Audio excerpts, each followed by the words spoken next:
Now, WSFA 12 Sports with Jeff Shearer. The bragging rights belong to the Crimson Tide. Now, could Alabama be on its way to play for the national championship for the second time in 3 years? For the past year, last year's Iron Bowl collapse has fueled the Bama players with the words "never again" plastered all over the Alabama weight room. Today, the Tide exacted its revenge on Gene Chizik and the Auburn Tigers, handing Auburn its first home loss since the 2009 Iron Bowl. A.J. McCarron, 3 touchdown passes for Bama in the first 21 minutes. Here on the flea flicker to Kenny Bell, and then to tight end Brad Smelly. Smelly had career highs, 6 catches, 86 yards. This score made it 14-0 Alabama. Auburn's defense coming through with a big play. Corey Lemonier drills A.J. The ball's on the ground in the end zone.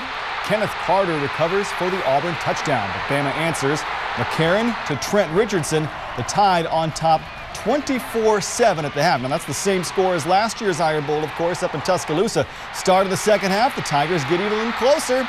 Ontario McCaleb, the 83-yard kick return. All of a sudden, Auburn is within 10 points. But down 13 in the fourth quarter, Clint Mosley intercepted by Millbrook's D. Milner. And that put it out of reach, made it 35-14. Joston Fowler adds a final score to account for the final tally of 42-14. Alabama wins the Iron Bowl over the Auburn Tigers. A sleepless night for Gene Chizik, but he's not complaining. Here's a look back at how his Tigers won the duel in the desert. As we come together, one more time, your son's name, amen. Come on in here. A pregame prayer, a postgame party. In between, 60 minutes of smash mouth. With 2 explosive offenses, one thing nobody expected, a scoreless first quarter. With Fever Country seniors Damon Washington and Zach Etheridge stopping duck drives with early interceptions. Oregon scored first with a field goal, but Auburn answered. Cam Newton to Cody Burns. It felt great just to get in the end zone. You know, Cam put on the money and I did the rest. I knew, you know, if we threw it like that, I had to get in the end zone. I haven't gotten in there all year, so it's just a great chance to get in the end zone. Oregon scored to take the lead, but the Tiger defense flexed its muscles, taking down LaMichael James in the end zone for a safety. Then Cam connects with Emory Blake, Auburn by 5 at the half. It was just a simple out and up route, and linebacker stayed in the flats in the corner with Darvin, and I came scot-free. Another big pass. Cam to Philip Lutzenkirchen set up a field goal to put the Tigers on top by 8. Oregon in position to tie, but for the Auburn defense, a defining moment. The goal line stand. Some games like this, guys rise above things and make great plays, and they did. We came out and we wanted to play competitive, and you know, we knew on 4th down they were going to go for it, and we knew if we make it a stop, we could get the ball back in our offense's hands, so that's what we did. A lot of great 4th down stops. Well, unbelievable. Who would have thought all those 4th down stops against a great team? Oregon cashed in on a fourth quarter fumble to tie it at 19, but Auburn had time for one last drive. 2.5 minutes, 75 yards away. It just sums up our whole year. It characterizes this team, how to finish a game, not quitting, not giving up, and really to be just relaxed. Michael Dyer broke off 2 huge runs. The first after everyone, even Michael himself, thought he was down. All I knew was the whistle wasn't blown and my coach was saying go, and I just kind of continued to get some more yards and keep the play going and keep the balls in our offense hand.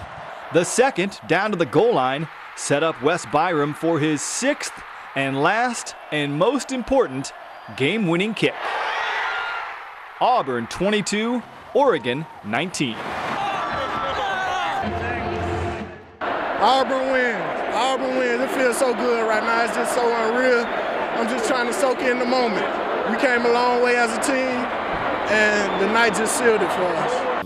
Last night was a great night for a lot of young men that will remember that for the rest of their lives, and rightly so. And just, again, proud to be a part of it. For the Auburn family, it's a celebration more than 50 years in the making. Jeff Shearer, WSFA 12 Sports, Scottsdale, Arizona. About to begin his 19th big league season, all with Atlanta, Chipper Jones is still smiling. If it weren't fun, you wouldn't be doing it still, right? No, I don't think so. We've got a lot of young guys on the club, keep us kind of rejuvenated. It's a really fun clubhouse, a fun locker room. It's great to come to work every day with these guys. When the Atlanta Braves drafted Chipper #1 overall way back in 1990, his signing bonus was $275,000. 18 years later, when the Tampa Bay Rays picked another high school shortstop #1 overall, Tim Beckham, Beckham signed for $6 million. Just 3 years out of high school, Tim Beckham is now a Biscuit. He's climbed the ladder one rung at a time. Rookie ball, low A, high A, and now double A. I'm 100% ready to go, man. I'm ready to start this season off on the right foot and try to play for a championship in the Southern League. It'll be a short drive over to Montgomery for Tim's family in Georgia. It's going to be great, man. It's going to be great. Hopefully I can show them a good time when they come out. Put together a couple good games for them. A good fielder with a quick bat, Rays fans were hoping Tim would be closer to the big leagues by now, and Baseball America no longer ranks Beckham among its top prospects. Patience is the key, so no, I don't let any of that stuff get to me. I mean, I really don't read into the internet talk and Baseball America talk and stuff like that, so that helps me out. That helps me out a little bit. Former Biscuit B.J. Upton knows what it's like to have that bullseye on your back. Almost a decade ago, B.J. was the #2 overall pick. Like Tim Beckham, a high school shortstop with huge expectations. Try to be as consistent as you can and continue to work hard. Double A, a lot of places is just a call away, and you never know what's going to happen. So, just be on top of your game and continue to work hard. I'm gonna show them my ability and show them how I get after it every day and bring some excitement to the game, bring some excitement to Montgomery. I'm looking forward to it. The Rays hit home runs when they drafted Upton, Longoria, and Price, but the jury is still out on Tim Beckham. It's a make-or-break season, and Biscuits fans will see it play out at Riverwalk Stadium. Jeff Shearer, WSFA 12 Sports, Orlando, Florida. Missed opportunities. They cost Alabama dearly against LSU. We played hard, we played physical, we played with a lot of toughness, and it was a very physical game on both sides. And, we had lots of opportunities in the game that we didn't take advantage of. The showdown in T-Town lived up to its billing with 2 dynamite defenses and not a single touchdown. Alabama moved the ball well in the first half but missed 3 field goals before Jeremy Shelley finally connected for the Tide. But LSU answered, tying the score at 3 at the half. In the third quarter, Mark Barron picked off Jarrett Lee, but a penalty on the return cost Bama 30 yards. The Tide settled for 3. Once again, LSU answered. A.J. McCarron's interception put the Bengal Tigers in field goal range, 6-all early in the fourth quarter. Alabama drove downfield, McCarron to Marquise Mays. Then another classic Trent Richardson run.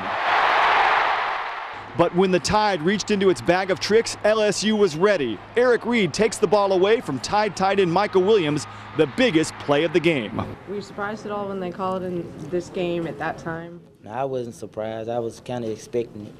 The result I wasn't expecting, but it happened. So, got to live with it. They went to overtime, tied at 6. LSU won the toss and Alabama went backwards. A 52-yard field goal attempt was no good, the Tide's 4th miss of the night. LSU drove to the 8, and Drew Allman calmly kicked the game winner. LSU 9, Alabama 6. Les Miles singing a victory song. The Crimson Tide devastated in defeat. Just it being LSU, it didn't matter what the ranking was. It was just that atmosphere with LSU coming in town. They fans and our fans, always been rough with them guys. But it was just, it felt good to be out there, but it feels real bad to, get that L. When you go out and give everything you have, it don't hurt as bad because you left everything on the field. But it do hurt to lose, because we competitive, and as me, I'm a real big competitor. Well, I told the players that I was proud of the way they played in the game. I said we're all disappointed, and nobody's more disappointed than the players. The players wanted to win more than anybody else. Every fan can be disappointed. Every coach can be disappointed.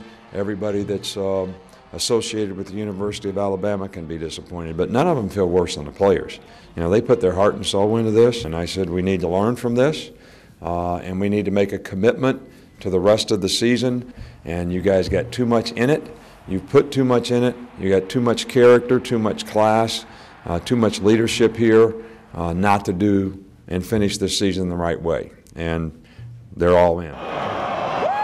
The Bengal Tigers are leaving Bryant-Denny Stadium the same way they arrived, undefeated and ranked #1. And while Alabama fans are holding out hope for a rematch in January in New Orleans, a lot of unlikely events would have to take place for that to happen. But this is college football, and anything can happen. Jeff Shearer, WSFA 12 Sports, Tuscaloosa.